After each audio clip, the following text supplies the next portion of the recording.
Let's queer up students and youth culture. Trevor Project finds that LGBTQ+ youth deeply concerned about climate change. Many young LGBTQ+ people are increasingly worried about climate change.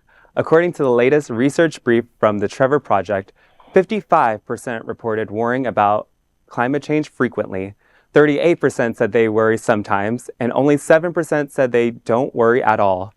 The brief is based on the data from the Trevor Project's 2024 U.S. National Survey on the mental health of LGBTQ+ young people, the Department of Housing and Urban Development, and the Federal Emergency Management Agency.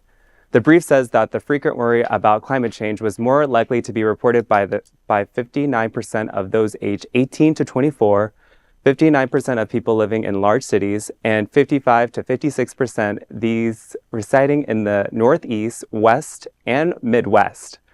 Younger individuals, those in the South, and those outside of the cities reported slightly lower levels of concern. Respondents facing difficulties meeting basic needs and non-binary youth express higher levels of worry compared to their counterparts. The data also showed a correlation between climate change anxiety and higher rates of depression and anxiety symptoms, with 59% of those experiencing anxiety frequently worrying about climate change, compared to 47% without anxiety symptoms. Similarly, 58% of those with depression symptoms reported frequent climate change worry. The findings highlight the urgent need for mental health services and support systems addressing both environmental and psychological stressors for LGBTQ youth. So my thoughts are the fact that I am definitely in the 55% that's definitely worried, because I used to love summer and it is always so hot. Like if I say I go rollerblading, I do that during the summer. I go home and take a cold bath and I'm still tingling from the sun. So yeah, AC is my best friend at the moment. It's interesting that that in this study they found that people that live in urban environments are more young people that live in urban environments are more concerned about climate change than those that are not living in urban dwellings. But somebody who comes from New York City, looking at the weather sometimes in November and December now, it's warm there compared to when I grew up.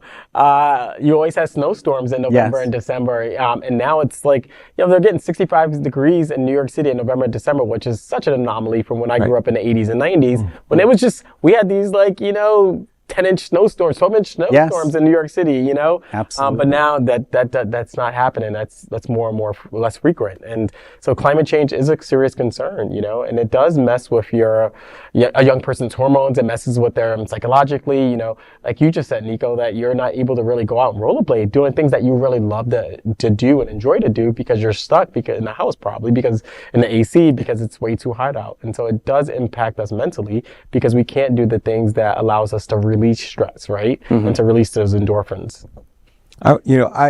We've done several stories on the Trevor Project, and specifically some of these studies that have come out about the youth and the mental challenges. And this just continues to speak to that.